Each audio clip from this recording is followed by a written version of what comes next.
ગુજરાતમાં ફરી એકવાર ડ્રગ્સ ઝડપાયું છે।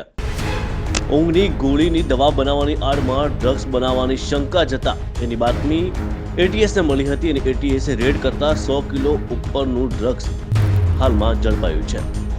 વાત કરીએ તો ખંભાતની સોખડા જીઆઈડીસીમાં એટીએસની રેડ પડી હતી અને ખંભાતના સોખડા ખાતે આવેલી જીઆઈડીસીમાં ગ્રીન લાઇટ કંપનીમાં એટીએસ સ્ક્વોડ અમદાવાદના અધિકારીઓની ટીમે દરોડા પાડ્યા હતા। ઘેરની ગોળીઓ બનાવવામાં વપરાતા દવાના કેમિકલની આડમાં ડ્રગ બનાવવાનું ચાલુ હતું તે બાતમીના આધારે દરોડા પાડતા 100 કિલો પાવડરનો જથ્થો મળી આવ્યો છે। એટીએસની ટીમે ગુપ્ત સર્ચ ઓપરેશન શરૂ કરી તપાસ કરતા 100 કરોડ ઉપરની કિંમતનો ડ્રગ્સનો જથ્થો હાલ જપ્ત કરી આગળની તપાસ હાથ ધરવામાં આવી છે। એટીએસની ટીમે હાલમાં કૌભાંડીઓ કંપનીના માલિક, ભાગીદાર તેમજ કર્મચારી સહિત 6 લોકોને પૂછપરછ માટે લઈ જવામાં આવ્યા છે।